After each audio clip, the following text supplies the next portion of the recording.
aquece o combustível, tá certo? Que aí ele começa a liberar vapores inflamáveis, certo? Que queimam e produzem mais calor, que aí provocam a decomposição térmica, a térmica dos combustíveis, que a gente chama de pirólise, né? E aí libera partículas, né, que são os radicais livres e produz energia e calor. Então, forma o ciclo. Isso é a reação em cadeia. Tá? Eu vou dar um exemplo para vocês. Vocês vão encontrar, se vocês fizerem na internet, a questão do Hospital Badim. Né? Do Hospital Badim foi, acho que em novembro, setembro do ano passado, de 2019, que o pessoal utilizou o extintor de incêndio não 100% correto para aquele tipo de incêndio, que a gente vai falar mais à frente, mas viraram as costas no primeiro instante.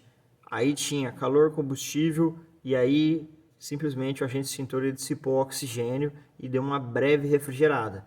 E aí continuou calor e combustível e voltou, 8 minutos depois, voltou um novo incêndio e a gente teve aquela tragédia que a gente viu acompanhando os jornais, etc. Beleza? O calor ele se conduz, o calor ele se propaga, ele também se transmite, né? Ele não é dengue, mas ele também se transmite.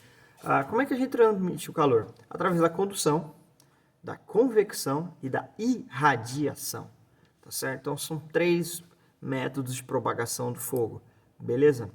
Então, como é que seria isso aí, tá certo?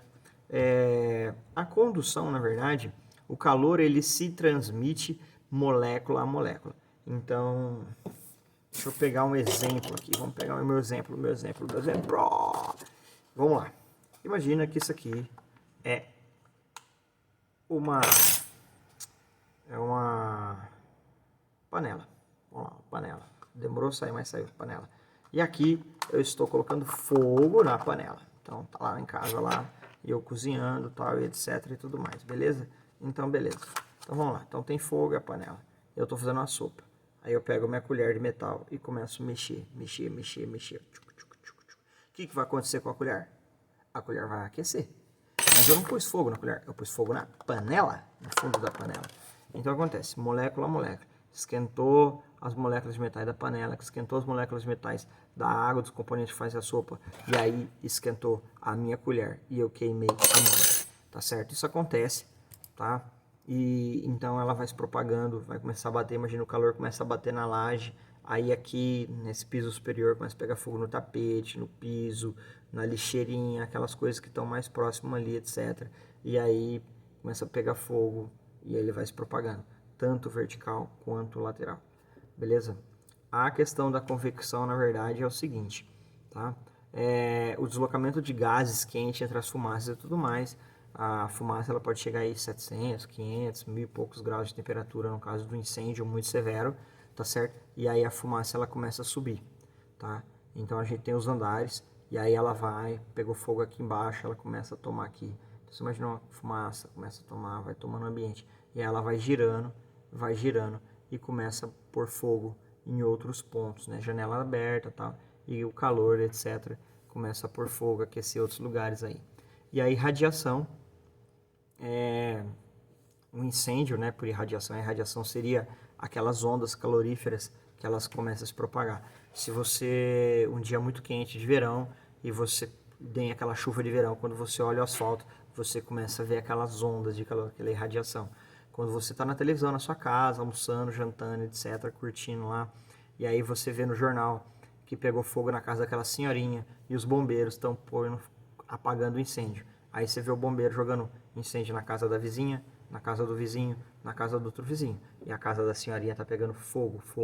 E aí por quê? Ele está evitando a propagação. Ele fez o confinamento do fogo e aí ele evita a propagação do fogo. Ele confinou no espaço, tá certo? Um método de extinção de incêndio que a gente vai conversar, mas ele apagou. Beleza?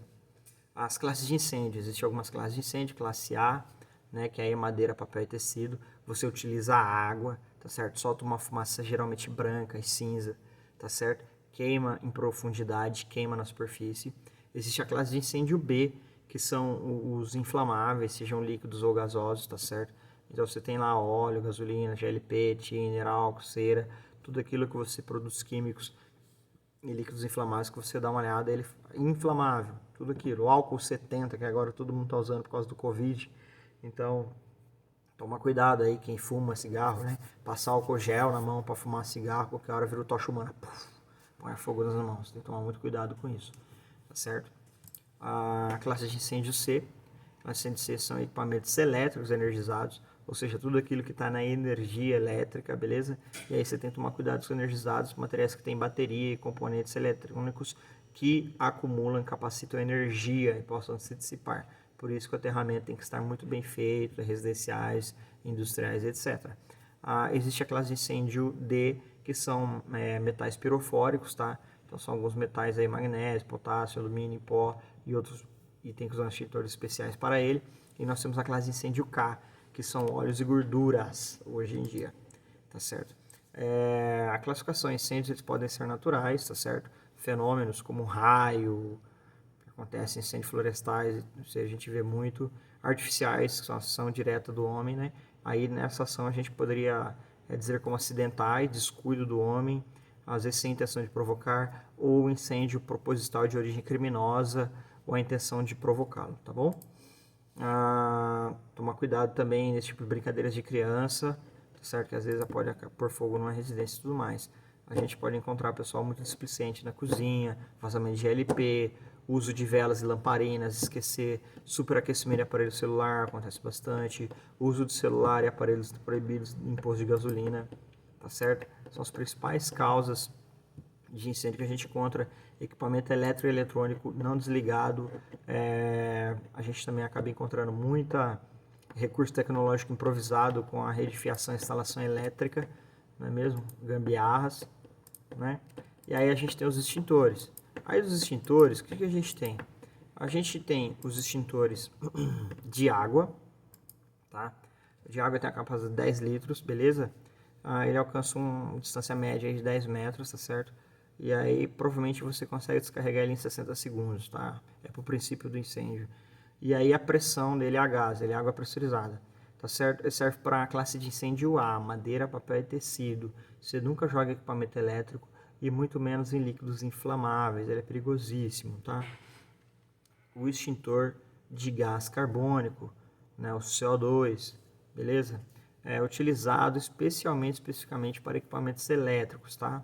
Ele é um gás incolor e muito gelado, tá? Ele faz o resfriamento e o abafamento, né? Você pode utilizar ele em líquidos inflamáveis, pode também, mas ele não é 100% efetivo, tá bom?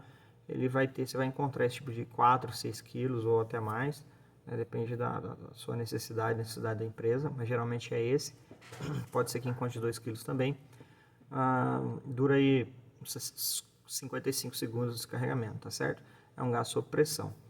Esse extintor de incêndio não tem manômetro, não tem emenda no casco. Ele tem um leque, parece uma cordena, parece uma vuvuzela, tá certo?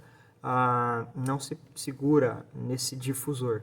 Ele tem uma empunhadura, sempre segura na empunhadura, porque ele vai sair abaixo de zero e você pode queimar a mão. A gente tem o extintor de pó químico seco. O pó químico seco era o antigo extintor que nós utilizávamos nos veiculares, que é um extintor multiuso, pó BC, tá certo? Utiliza em equipamentos elétricos, utiliza também 100% efetivo para equipamentos inflamáveis, líquidos inflamáveis, tá? A capacidade dele a gente encontrava de 1 kg, 12, 15, depende. Tem os extintores sobre rodas para grande quantidade de líquido inflamável armazenado, posto de gasolina e tudo mais, tá? E ele libera sob pressão, beleza? A validade dos extintores, a validade do casco dele é de 5 anos. Cada 5 anos tem que fazer um teste hidrostático para saber se o casco aguenta a pressão. A carga do extintor, a carga dele é válida por 1 ano, 12 meses, tá certo? Isso dos extintores que eu falei. Existe o pó ABC. O pó ABC ele tem a validade de 5 anos, mas não dá recarga, você tem que descartar esse extintor. Tudo bem? Nos métodos de extinção de incêndio a gente encontra o resfriamento, tá? Que consiste em retirar o calor, quando a gente joga água, ou extintor de CO2 que refrigera, sai abaixo de zero. O abafamento, toda vez que você retira o combustível, tá certo? A gente retira o combustível. Então, retira o oxigênio, desculpa, o abafamento retira o oxigênio, o pó químico seco, o próprio CO2, ou você abafar, jogar terra e tudo mais. tá? E a gente também tem o isolamento, ou seja, a retirada do material combustível, tá certo? Existem vários jeitos de fazer isolamento, eu citei um deles, é o confinamento do fogo, como eu falei para vocês há pouco, sobre o incêndio que a gente evita a irradiação, né? Incêndios florestais, faz um acero, né? O pessoal faz o acero, que é uma vala entre o lado incendiado e o lado não incendiado, para ver que o incêndio não passar de um lado para o outro, mas sem contar com o vento. Perfeito? E existe as sinalizações de emergência, existe várias. Geralmente as sinalizações de saída elas são verdes, fundo amarelo, fotoluminescente, e aí vai ter a instrução, né, de quantos K e tudo mais, NBR. A equipamento de combate a incêndio serão vermelho, fotoluminescente e tudo mais, tá certo? E aí, e as de advertência de perigo, preto e amarelo, beleza? E são essas basicamente que a gente tem para o incêndio, tudo bem? E toda vez que acontecer um incêndio, não esquecer de ligar bombeiro, né? Você sabe o número do bombeiro, é 193, não é 190, nem 192, tá certo? Nem 189, é 193, tá certo? Então, por hoje é só. Até mais, fiquem em paz.